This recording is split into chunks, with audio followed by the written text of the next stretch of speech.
जी हाँ, स्वागत है हमारी DKV एजुकेशन चैनल में। और आज का टॉपिक है साहचर्यता या साहचर्य नियम। तो आज हमने ऐसा टॉपिक लिया है जो हमने पहले आपको बताया था क्रम-विनिमय नियम, और आज हम आपको बताएंगे साहचर्य नियम। क्रम-विनिमय नियम में दो पूर्ण संख्याओं के बारे में बताया था, उनको लेकर चले थे। आज हम साहचर्यता के नियम में तीन संख्याओं को बताएंगे कि वो किस प्रकार से साहचर्य होती हैं। तो सबसे पहले इनके हम सूत्र लिखेंगे, फिर हम आपको उनमें संख्याओं को रखकर बताएंगे कि यह साहचर्य नियम का पालन करेंगे या नहीं करेंगे। साहचर्य नियम का पालन योग में, घटाना में, गुणा में और भाग में चारों प्रकार से हम समझते हैं। तो सबसे पहले हम योग में साहचर्य नियम को देखते हैं कि योग में साहचर्य होता है कि नहीं होता है। तो सबसे पहले हम सूत्र लिखेंगे योग वाला। A plus B plus C बराबर A plus B plus C। इस प्रकार से इनको जोड़ेंगे। पहले A को जोड़ेंगे, उसके बाद B और C को जोड़ेंगे, फिर दोनों को जोड़ देंगे। इसी प्रकार इसमें A और B को जोड़ेंगे और फिर उसमें C को जोड़ देंगे। तो ये देखना है कि ये दोनों, इनका योग दोनों बराबर आते हैं कि नहीं आते हैं। यदि इनका योग बराबर आता है तो ये साहचर्य होगा, और यदि नहीं आता है तो साहचर्य नहीं होगा। जहां A B C क्या है? पूर्णांक हैं। जहां A B C पूर्णांक है, हम पूर्णांकों को लेकर चलेंगे। तो ये माना कि A B C क्या है? पूर्णांक। आगे हम रखकर बताएंगे आपको कि ये साहचर्य नियम का पालन करेंगे कि नहीं करेंगे। और फिर व्यकलन में देखते हैं, घटाना में।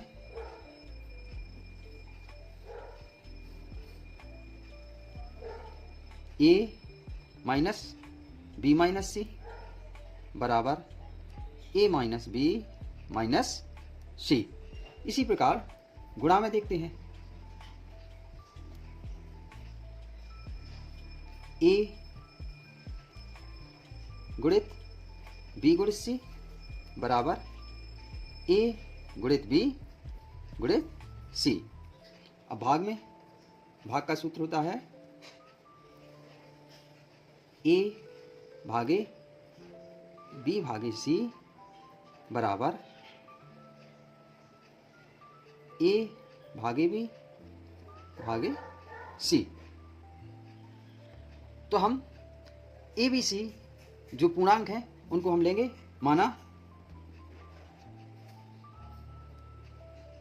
A बराबर 4 मानते हैं, B बराबर 5 ले लिया और C बराबर 3 ले लिया।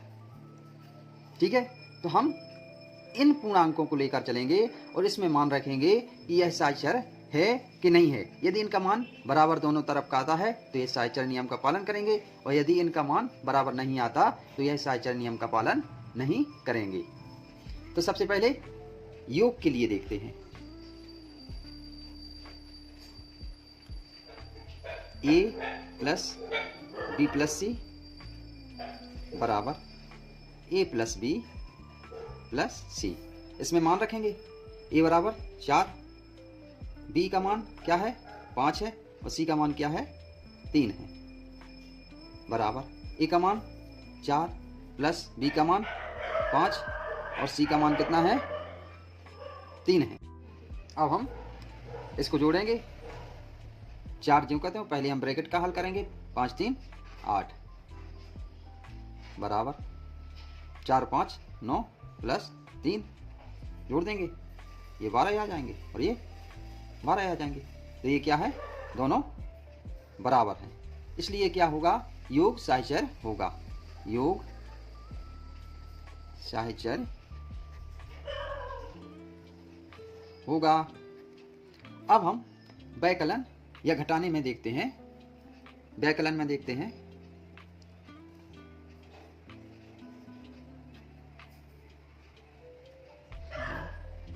घटाना, व्यकलन या घटाना में देखते हैं किसमें साहचर्य लागू होता है कि नहीं होता है। तो संख्या, हाँ, तो व्याकलन में देखते हैं घटाने में इसका सूत्र a माइनस बी माइनस सी बराबर a माइनस बी ब्रैकेट में माइनस सी।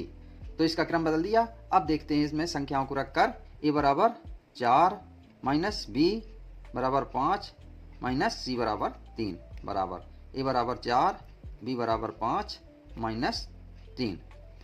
ये 4 माइनस किया, 5 में से 3 गया, क्या बचेगा 2 बराबर ये 4 में से 5 जाएगा तो माइनस का 1 बचेगा माइनस 3।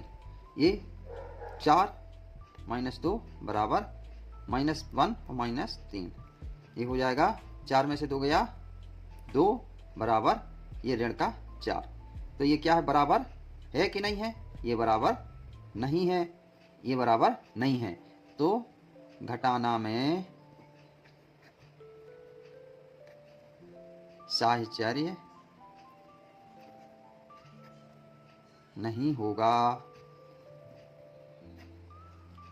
अब हम गुणा में देखते हैं कि इसमें साहचर्य लागू होता है कि नहीं होता। गुणा में देखेंगे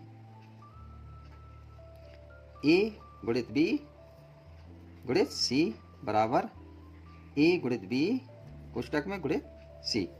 अब इसमें मान रखेंगे a बराबर 4 b बराबर 5 c बराबर 3 बराबर a बराबर 4 गुणित 5 c का मान 3। गुणा कर देंगे आपस में 4 गुणित 5 थी 15 4 पंचे 20 गुणित 3 15 चौके 60 और 20 थी 60। तो ये क्या है, दोनों संख्याएं बराबर हैं, अतः गुणा में साहचर्य होगा। अब हम भाग में देखेंगे कि यह भाग में साहचर्य होता है कि नहीं होता है।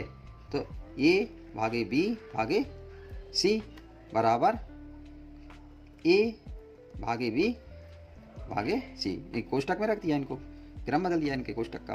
अब a बराबर 4 भागे b का मान 3 है 5 है, c का मान 3 है बराबर मान रख दिया। a का मान 4 भागे 5 भागे 3 4 भागे इनका मान क्या होगा 5/3 हो जाएगा 5/3 बराबर 4/5 भागे 3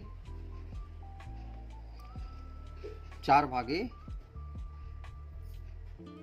इसका हमने बताया था कि जब भाग का चिन्ह हो और यदि इसको हल करना है तो यहाँ भाग की जगह गुणा कर देते हैं और संख्या को पलट देते हैं बराबर। इसी प्रकार इसमें होगा 5 भागे 4/5 गुणित आ जाएगा, गुणा कर दिया तो 1/3।